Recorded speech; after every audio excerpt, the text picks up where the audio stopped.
Coming up on Newswatch, homecoming festivities are in full swing as alumni return to Athens. Plus, Ohio's first state park lodge in 30 years is finally ready to open its doors. And in sports, the Mid-State League frontrunners face off for the title. Newswatch starts right now.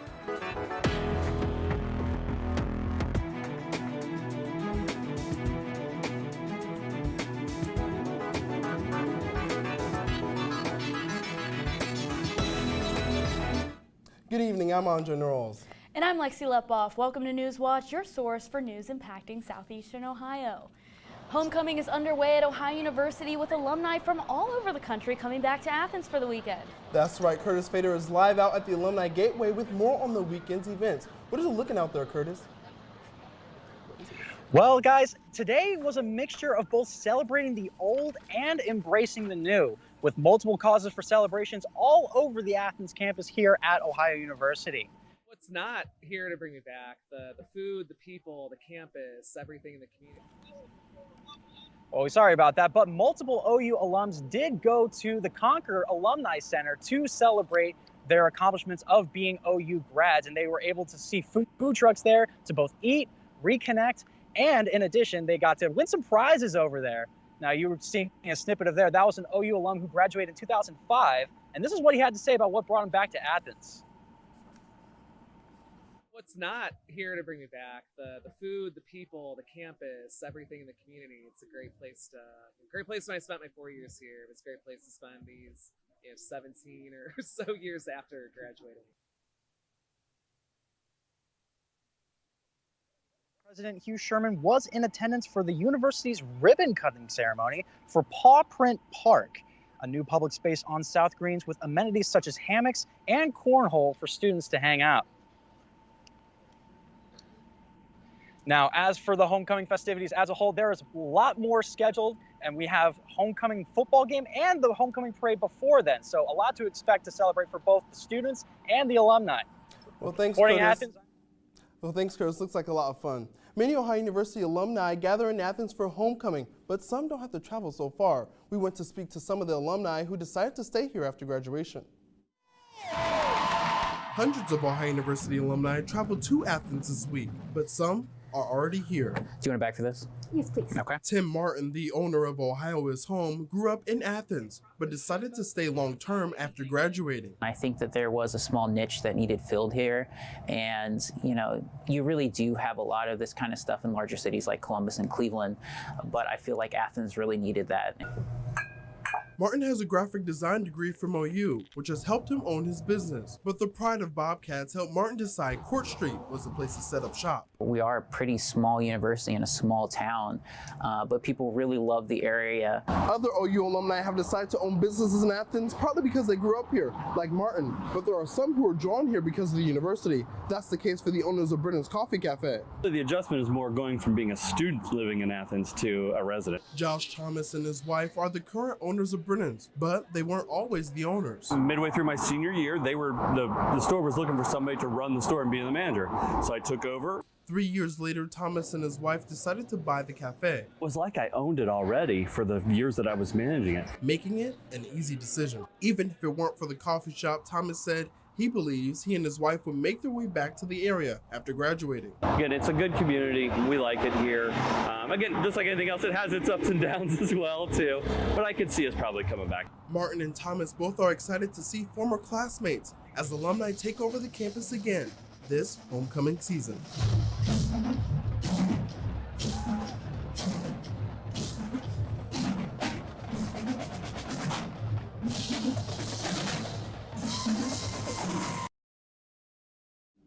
Now, if you would like to attend any of the homecoming events going on this weekend, visit ohio.edu/homecoming. Forecaster Silver Barker is live on College Green with a look at weather for homecoming weekend. How's it looking out there, Silver? Andre and Lexi, let me just tell you, it is amazing and beautiful weather out here. The perfect day for homecoming weekend. If you guys have plans out here, definitely get out and do them while you can. It did get a little bit chilly out here, though. It's windy, and I have been feeling some chills going down my back as well. But it's so crowded. It was hard for me to find parking spots. However, though, for weather, currently we are seeing 55-degree weather with some calm wind, but still some wind here and there as well. The sun did come out a little bit earlier, but it did not go as much, and it was still a little bit more of the calm wind, so we were able to get out and enjoy some stuff as well.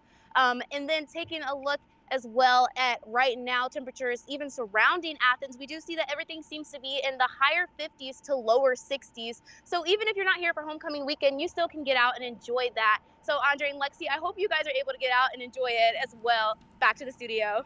Thanks, Silver. That sounds wonderful. I'm so excited for that weather. Yes. Me too. A new company has brought e-scooters and e-bike rentals to Athens. Newswatch reporter Taylor Burnett has more. If you've been anywhere in Athens lately, you've probably seen one of these somewhere: e-bikes and e-scooters. Prospective riders can find vehicles near them using the app's location tracking services. There are only around 62 scooters and 13 bikes so far.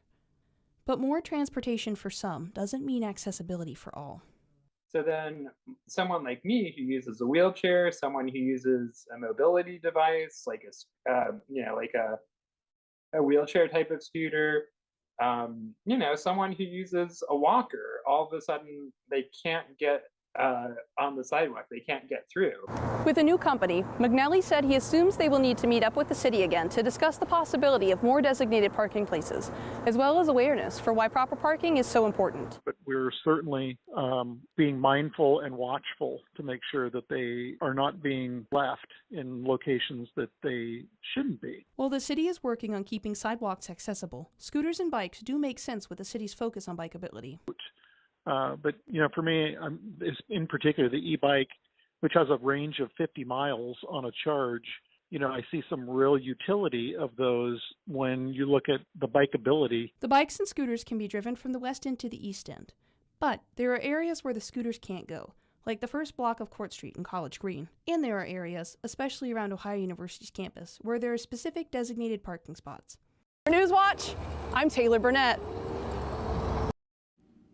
Pricing ranges around 42 cents per minute with $1 to start the ride. Riders can buy ride passes, including a monthly pass that allows 5 minutes free per ride, or a pass that charges a standard rate of $5 for each ride. For more information on Bird scooters, you can visit www.bird.co. After being under construction for 2 years, the Hocking Hills State Park Lodge and Conference Center is set to open this weekend. The new 74,000 square foot lodge located on State Route 664 South will open to the public on Saturday. It features 81 rooms for guests to stay in a view of the surrounding Hocking Hills State Park.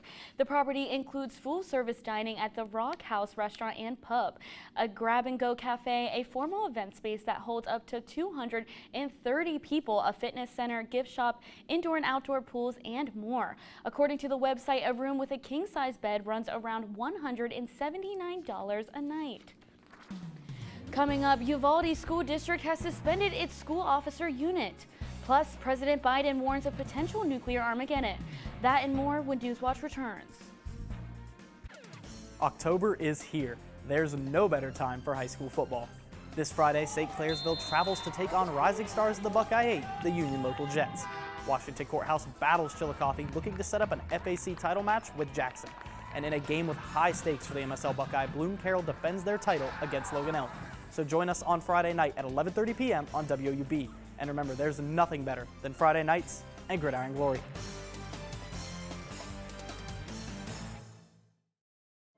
I took astronomy from Carl Sagan in 1977. The guy had a huge influence on me. Cosmos on PBS was Carl Sagan's lectures with fabulous graphics.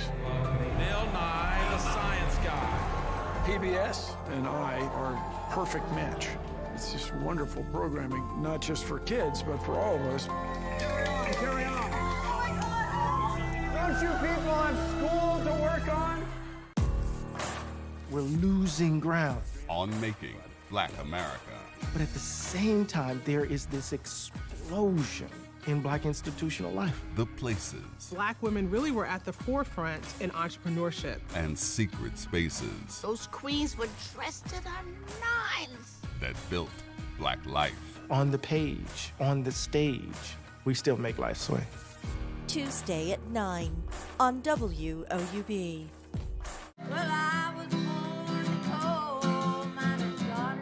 charmed when Loretta Lynn, the queen of country, shares her music and memories. I looked at the songbook and thought, well, heck, this is easy. So I threw the songbook down and wrote my own songs. She made it okay for women to go, yeah. I just sang. Look for Loretta Lynn on American Masters. Friday at 9 on WOUB.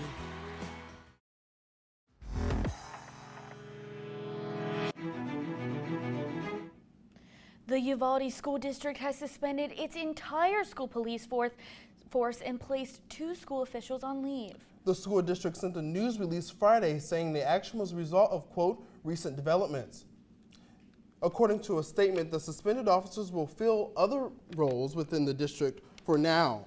According to the statement, Lieutenant Miguel Hernandez and Ken Mueller were 2 officials placed on administrative leave. However, Mueller has chosen to retire instead. The district statement also mentioned it has asked the Texas Department of Public Safety to provide more troopers for the school. Uvalde School District says it is confident in the safety of its students and staff during this transition.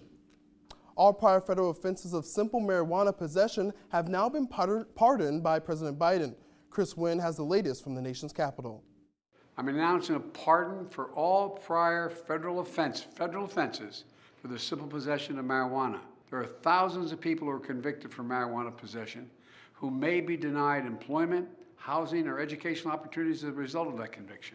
President Biden sending simple federal marijuana possession offenses up in smoke and beginning the process of potentially loosening federal classification of the drug that currently puts it on the same level as heroin and LSD. It makes no sense. So I'm asking the Secretary of Health and Human Services and the Attorney General to initiate a process to review how marijuana is scheduled under federal law. The president also urging governors to follow suit with similar pardons at the state level. Texas's governor says he's not on board, saying in a statement put out by his spokeswoman, quote, Texas is not in the habit of taking criminal justice advice from the leader of the defund police party and someone who has overseen a criminal justice system run amok with cashless bail and a revolving door for violent criminals. The governor of Texas can only pardon individuals who have been through the Texas Board of Pardons and Parole system with a recommendation for pardon. In Washington, I'm Chris Wynn. Governor Mike DeWine says he is reviewing the president's pardon request. If DeWine agrees, Ohioans convicted of possession will have to apply for a pardon. President Biden is offering a stark warning over Russian President Vladimir Putin's repeated nuclear threat, saying any nuclear move by Russia could lead to Armageddon. Mike Valerio reports. It was a chilling warning on the increasingly disturbing nuclear threats from Russian President Vladimir Putin. President Biden telling Democratic donors in New York on Thursday, quote, "We have not faced the prospect of Armageddon since Kennedy and the Cuban Missile Crisis. I don't think there is any such thing to use a tactical nuclear weapon and not end up with Armageddon." The warning comes as Russia contends with a string of defeats in Ukraine and a loss of Ukrainian territory the Russian Federation seeks to illegally annex. Putin has failed in every strategic, operational, and tactical objective he has set for himself over the last 7 months. While U.S. officials said Biden's candor reflects a mood of concern within the White House, they add the president's message is not based on any new intelligence about Putin's intentions or changes in Russia's nuclear posture. At this stage, we do not have any information that would cause us to change our strategic deterrence posture, and we don't assess that President Putin has made a decision to use nuclear weapons at this time. Yet retired Brigadier General Peter Zwack says Biden's remarks serve as, quote, a wake-up call. As far as nukes in tactical use, I believe that you use one, you've opened up Pandora's box. We don't know where we will go from there. I'm Mike Valerio reporting. U.S. officials stress there haven't been any changes to Russia's nuclear stance. Floridians are recuperating after the devastation caused by Hurricane Ian. That story's still ahead. And while it has been super chilly outside recently, it hasn't been raining in the past few hours. But will that continue? Find out more when Newswatch returns. And if you want more of Newswatch, you can check us out on YouTube, Instagram, and Twitter.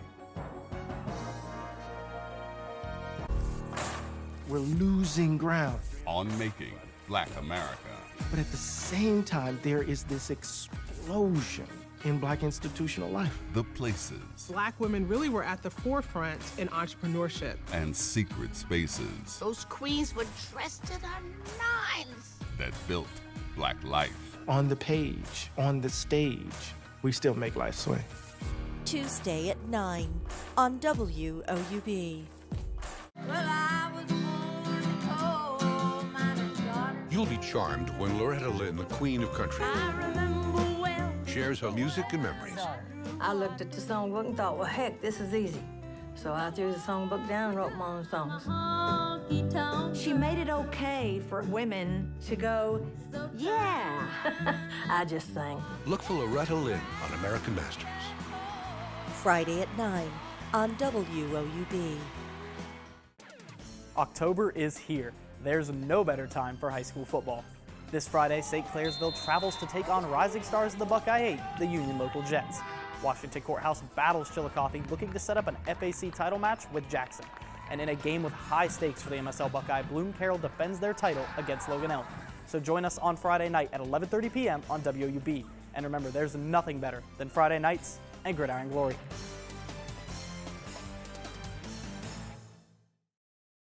I took astronomy from Carl Sagan in 1977.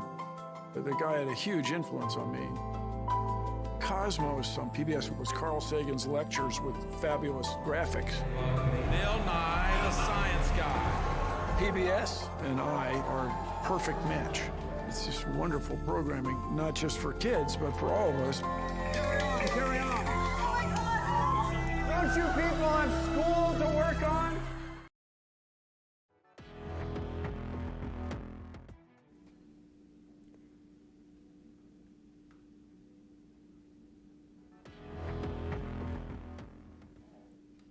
So sorry about that. Welcome back to Newswatch. I'm forecaster Silver Barker. And in Athens today, we've seen our temperature high 61 and our temperature low at 36. But that 61 is what we've been seeing mostly. However, it has gotten really chilly recently within the past few hours, and it's mostly cloudy. So we did see some sun peek through earlier today, but then as it got a lot more cloudier throughout the day, that sun just disappeared. And taking a look at our local radar, not a drop of rain in the past few hours. So it is looking very beautiful outside right now, aside from the chilly weather that you might need a jacket for. But as we look at our regional radar, we see that rain as well. There's no rain actually in Ohio right now, whether that's southeast Ohio or anything in that area. So we should be in the clear as well for that. And even for tonight, we should be in the clear as well. Partly cloudy skies. So that cloud trend is going to continue, as we do see it's very, very cloudy. But 36 is our overnight low. It's going to drop down a lot more chilly than what it is right now. And you can feel that if you're outside. It actually is dropping down and getting a lot chillier throughout the day. So if you have evening plans, you can definitely bring a jacket or something just to keep you warm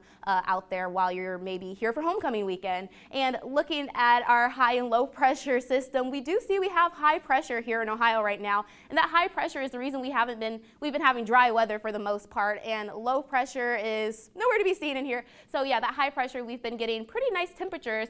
57 will be our temperature high and temperature low will be 33, mostly sunny skies. So we will see that sun pretty similar to what we've had today. We'll wake up with the sun pretty nice shining through those clouds, but it will get a lot more cloudy. But that high pressure is still here to stay. So we will have that for tomorrow and tomorrow night as well. And then looking at Athens weekend, if you're here for homecoming, you can have a beautiful weekend because while Friday today, actually, it's mostly cloudy and that 61 is pretty chilly. Saturday, we're going to get in that 57. It's going to stay at the same temperature, that high 50s to low 60s, but mostly sunny, so that sun will come through. Taking a look at Sunday, we do see that it is 62 as our temperature high, 62, and it's going to drop down to a 37 on that night. And then taking a look at our 7-day outlook, we see that Tuesday 71, so it is going to be in the 70s. Warm up just a little bit more. That's that fall temperature settling on in, and it is going to continue at that high 60s to low 70s. So Lexi and Andre, if you're out, if you have any plans for homecoming weekend, definitely get out there and enjoy it while you can. Will do. Thanks, Silver.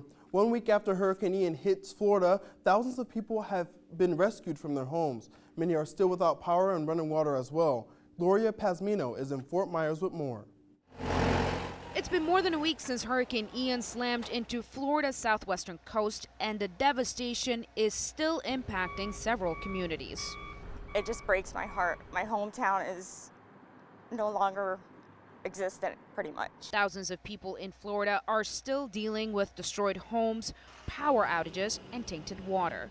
Some officials fear it could take months, even years, to rebuild. We needed more debris cleanup. That's going to be a major issue that we've got to deal with so people can get to their properties and we can have safe passage. In Fort Myers, residents waiting hours in line to request FEMA relief and supplies. The place I was living in, the roof is gone, the shed's gone, the lanai is gone, and my car got flooded.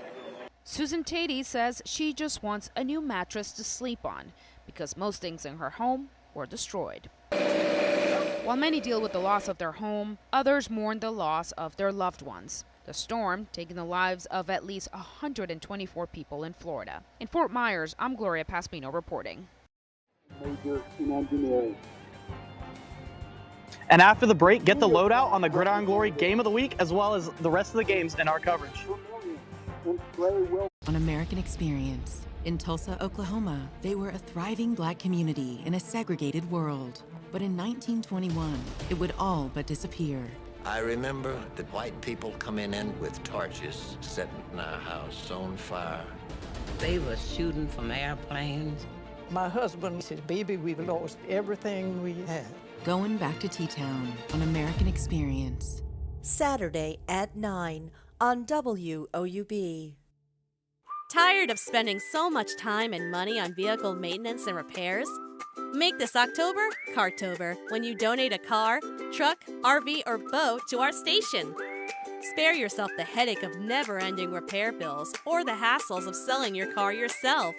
Plus, your donation is tax-deductible. Just call this toll-free number and schedule your free pickup. We'll sell your car, and the proceeds support the programs you love.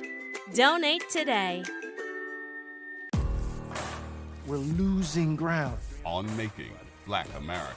But at the same time, there is this explosion in Black institutional life. The places. Black women really were at the forefront in entrepreneurship. And secret spaces. Those queens were dressed to the nines. That built Black life. On the page, on the stage, we still make life swing. Tuesday at 9 on WOUB. You'll be charmed when Loretta Lynn, the Queen of Country, shares her music and memories. I looked at the songbook and thought, well, heck, this is easy. So I threw the songbook down and wrote my own songs. She made it okay for women to go, yeah. I just sang. Look for Loretta Lynn on American Masters. Friday at 9 on WOUB. It's time for Week 8 of 740 football, and kickoff is about 10 minutes away. I'm here at our Gridiron Glory Game of the Week, where the Logan Elm Braves have traveled to take on the Bloom Carroll Bulldogs, and this game is between two of the top dogs in the MSL Buckeye. The Bloom Carroll Bulldogs are in great shape to win the MSL Buckeye title outright for the third year in a row. They have put together a great season this year after facing some adversity early on. They graduated some elite talent from last year's squad, and they are under new head coach Jeremy McKinney after longtime head coach Wade Bartholomew departed after last season. The one loss this season came in Week 1 to the Harvest Prep Warriors, and ever since then, they have been blowing their opponents out. The Bulldogs have outscored their conference opponents 175-33, so the Braves have a tall task at hand. Logan Elm has a lot to show on the season as well. After going 3-7 last season, they are off to their best start of 6-1 since the 2015 season. The Braves dropped their first game to a talented Zane Trace team by 12 points. They now control their own destiny to contend for the title. Beat the Bulldogs, and all they have to do is win out in their last two games against Amanda Clear Creek and Taze Valley. Look for a shootout in this one, as it could turn into a high-scoring title game. To see how that game plays out, along with the games we're covering this week, tune into Gridiron Glory at 11:30 p.m. on WOUB. The Wellston Golden Rockets travel to take on the Athens Bulldogs, and one team will be able to pick up their first win. The Rockets and Bulldogs have both won a share of the title outright in the last 5 years, but recently they've struggled to find their footing. Washington Courthouse is on the road to battle Chillicothe tonight. The winner of this game will get a shot to take down Jackson for the FAC title, or at least a chance to share it. The Blue Lions and Cavaliers have both scored in high volume this season, so be ready for another shootout. The Licking Heights Hornets and the Watkins Memorial Warriors square off in the battle for Broad tonight. It's the Watkins defense versus the Heights offense to see. We'll have Broad Street named after them in Pataskala until next season. So these teams are going to go all out. The Paint Valley Bearcats travel to Unioto to take on the Shermans in another big SVC game. Unioto is coming off a tough loss to Zane Trace, while Paint Valley is still undefeated in conference play. The Bearcats look to stay undefeated to get a shot at Zane Trace for the SVC title outright. The Red Devils of St. Clairsville head to Union Local to take on Jackson Price and Company. The Jets need to defeat the Red Devils in order to claim at least a share of the Buckeye 8 title, assuming they win out. For St. C, they look to keep rolling to win the title outright as well. The Shenandoah Zeps are taking a trip to River to take on the Pilots. This game is a battle between two young quarterbacks, Braxton Barnett of the Zeps and Cable Isley of the Pilots. Both of these offenses have been producing a ton of points this season, so it could be a high-scoring affair. There's going to be a ton of action to break down, so don't change the channel. Gridiron Glory airs tonight at 11:30 p.m. and tomorrow on Saturday at 11:30 a.m. only on WOUB. To catch a full recap of all these games and all games across 740, check out Gridiron Glory tonight at 11:30. For now, I'll toss it back to you guys in studio. Thanks, Jacob. I can't wait to catch Gridiron Glory tonight. Sounds Me so too. exciting. Let's go ahead and pass it over to Silver for a final look at weather. Taking a look at final weather, in Athens tonight, 36 is going to be your we overnight low, so it is going to get a lot more chilly. And if you have plans, like I said earlier, for this evening, make sure you bring a jacket with you. You don't want to be freezing out there in that cold weather with partly cloudy skies. And taking a look at Athens tomorrow, we wake up with 57, temperature high. 33 is our temperature low, mostly sunny skies. So it should be pretty nice tomorrow for as far as what we're looking at. And taking a look at our 7-day outlook, we do see that Tuesday, 71, it starts to get a bit warmer, and then Wednesday starts to get a bit warmer, and then taking a look at Friday and for Thursday, it's 60s as well. But that is it for now. I'm going to pass it back to the anchors. Thanks, Silver.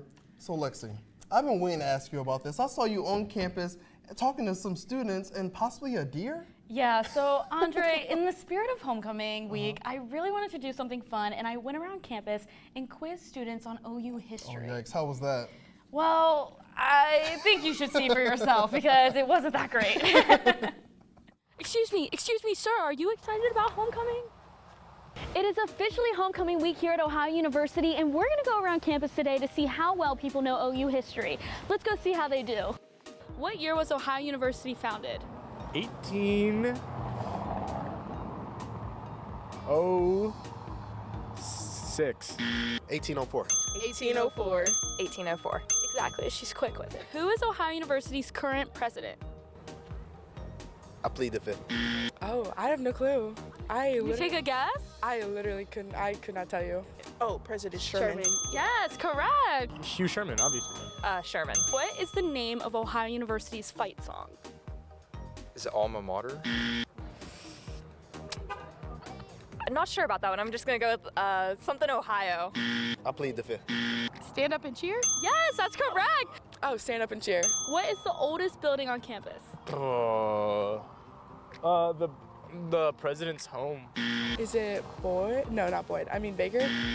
Memorial Auditorium, isn't it? Cutler.